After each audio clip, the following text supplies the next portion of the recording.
News 28 Marathi मध्ये आपले स्वागत आहे। आजच्या मोठ्या बातम्यांबद्दल बोलूया। स्वच्छ मनोर सुंदर मनोर या धर्तीवर मनोर ग्रामपंचायतीमार्फत विविध कार्यक्रमाचे आयोजन।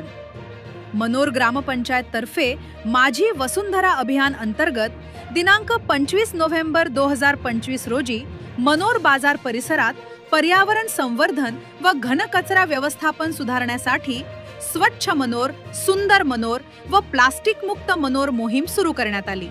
या उपक्रमाचा एक भाग म्हणून बाजार परिसरात निर्माण होणारा सुका कचरा गोळा करून स्वच्छ भारत अभियानाअंतर्गत जिल्हा परिषद पालघर यांच्या सहकार्याने बांधण्यात आलेल्या सुका कचरा विलगीकरण केंद्र येथे पुढील प्रक्रियेसाठी नेला जाईल। स्थानिक व्यापाऱ्यांमध्ये सुका कचरा जाळल्याने व इतरत्र फेकण्याने होणाऱ्या दुष्परिणामाबाबत जनजागृती करण्यात आली।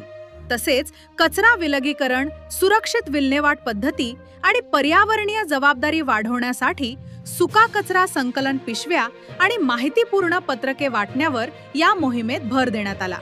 मनोर मार्केटमधील सुमारे 200 दुकान मालकांनी या उपक्रमात भाग घेतला, ज्यामुळे स्वच्छतेच्या प्रयत्नांना समुदायाचा जोरदार प्रतिसाद मिळाला। त्याचबरोबर या मोहिमेस centre for water and sanitation CWAS, CEPT research and development foundation आणि HDFCCSR परिवर्तन उपक्रमची जोड मिळाली व मोलाचे तांत्रिक सहाय्य देखील प्राप्त झाले। या मोहिमेमध्ये मनोर ग्रामपंचायतीचे ग्रामपंचायत अधिकारी श्री नितीन पवार, सरपंच श्री चेतन पाटील, ग्रामपंचायत सदस्य श्री मनीष भानुशाली, श्रीमती स्वप्नाली चंपा नेरकर, श्रीमती सुरेखा कासट, ग्रामपंचायत कर्मचारी व CWAS संस्थेचे प्रतिनिधी श्री मनीष कुलकर्णी आणि कुमारी शिवानी पारखी यांच्या उपस्थितीत हा उपक्रम राबवण्यात आला। मोहिमेदरम्यान श्री नितीन पवार यांनी प्लास्टिकवर संपूर्ण बंदी घालण्याच्या ग्रामपंचायतीच्या वचनबद्धतेचा पुनरुच्चार केला आणि पालन न केल्यास ₹500 दंडाची घोषणा केली।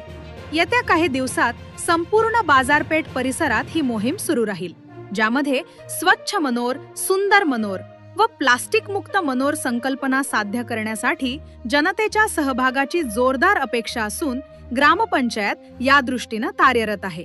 वार्ताहर इंडिया न्यूज 28 साठी प्रणय प्रभाकर पाटील, पालघर जिल्हा ब्युरो चीफची रिपोर्ट।